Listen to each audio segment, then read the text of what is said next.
नमस्कार साथियों। अगर आपके विरुद्ध कोई एफआईआर दर्ज हो जाता है तो आप क्या करें?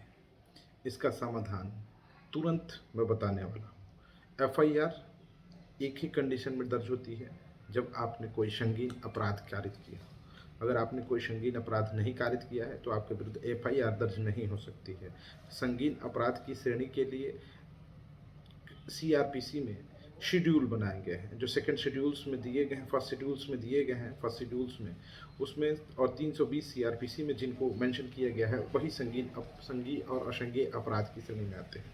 प्रायः हम ये देखते हैं कि एफआईआर दर्ज हो जाती है तो लोग घबरा जाते हैं। हर एफआईआर में गिरफ्तारी नहीं होती है। जिनमें 7 साल से कम की सज़ा है उसमें पुलिस आपको गिरफ्तार नहीं कर सकती है, लेकिन अगर आप पलायन करते हैं तो पुलिस के पास गिरफ्तार करने का पूरा अधिकार है। ये अगर आप विवेचना में सहयोग करते हैं, आप जांच प्रक्रिया में लोगों की मदद करते हैं, तो आपके इन्वेस्टिगेशंस के पार्ट बनते हैं, तो आपकी गिरफ्तारी नहीं होगी। लेकिन अगर आप इन्वेस्टिगेशन से एब्सकॉन्ड करते हैं, भागते हैं, बचते हैं, तो आपकी गिरफ्तारी होनी तय है।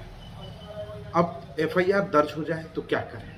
पहला प्रश्न ये उठता है। सबसे पहले आपके विरुद्ध जो एफआईआर दर्ज हुआ है उसकी जानकारी प्राप्त करें कि किन धाराओं में एफआईआर दर्ज किया है और किस अपराध के लिए आपके विरुद्ध एफआईआर दर्ज हुआ है। अगर आप निर्दोष हैं, बेकसूर हैं, तो जाहिर सी बात है आईओ के समक्ष उपस्थित होकर अपने बेगुनाही का साक्ष्य सबूत उनको बताएं और उनको आग्रह करें। अगर आईओ इन्वेस्टिगेशन अफसर नहीं सुनता है तो उच्च अधिकारियों से संपर्क करें। अब इसमें कानूनी अधिकार क्या है? कानूनी अधिकार प्रथम सृजित होता है कि आप एंटीसिपेटरी बेल करा लें, अग्रिम जमानत करा लें। अग्रिम जमानत मिल जाएगी आपको न्यायालय से। अगर आप अग्रिम जमानत नहीं कराना चाहते तो आप 482 में हाई कोर्ट चले जाएं।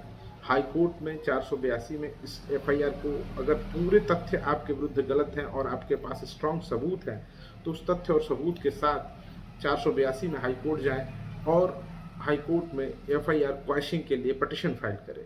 वहाँ से एफआईआर अगर स्ट्रांग सबूत हैं तो क्राइस होने की संभावना अधिक होती है। आपके पास दो रेमेडी हैं। तीसरी रेमेडी है आईओ के पास प्रेजेंट हो, 41 की नोटिस रिसीव करें और आईओ आपके खिलाफ अगर कोई आरोप नहीं बनता है तो आपको इक्विटल कर देगा। आप आईओ के सामने समक्ष उपस्थित हों। अगर इन केस आपकी गिरफ्तारी हो जाती है तो रेगुलर बेल एप्लीकेशन दें। अगर आपने एंटीसिपेटरी बेल करा रखी है तो बेल कराने की ज़रूरत नहीं है, उस एंटीसिपेटरी बेल के ऑर्डर की कॉपी आईओ को दें। इस सारे 482 में अगर एफआईआर आपका क्वैश हो जाता है या प्रोसीडिंग स्टे हो जाती है, अरेस्ट स्टे मिल जाता है, तो आपको गिरफ्तारी पे रोक हाई कोर्ट लगा सकती है। उसके पास रीजनेबल रीजंस होने चाहिए गिरफ्तारी पे रोक लगाने के। इसका सबसे बड़ा रीज़न एक ग्राउंड्स होता है कि आप इन्वेस्टिगेशन से एब्सकॉन्ड ना करते हो। सारी बात की निचोड़ ये है कि आप विवेचना से भगना नहीं है। हाँ, तथ्य गलत हैं तो तथ्यों को सही और गलत का जांच करने का अधिकार आईओ को है और अपने साक्ष्य सबूत अगर आईओ आपको निगलेक्ट कर रहा है तो बाई हायर पुलिस अथॉरिटी आप उस सबूत को सबमिट कर सकते हैं, बाई पोस्ट सबमिट कर सकते हैं, जिसकी विवेचना में उनको सम्मिलित करने के लिए आप बाध्य कर सकते हैं। तो एफआईआर दर्ज हो जाए तो सभी एफआईआर में गिरफ्तारी नहीं होती है, पहली बात। दूसरी बात कि 7 साल से अधिक वाले अपराध में एफआईआर में गिरफ्तारी होती है। तीसरी बात 7 साल से कम वाले अपराध में भी गिरफ्तारी हो सकती है जब आप विवेचना में सम्मिलित नहीं होते हैं। तीसरी बात, अगर गिरफ्तारी वाली धाराएं हैं तो आप 482 में हाई कोर्ट जाके अरेस्ट स्टे ले सकते हैं। अरेस्ट स्टे से बेहतर होगा आप एंटीसिपेटरी बेल करा लें जो लोअर कोर्ट से ही मिल जाएगी।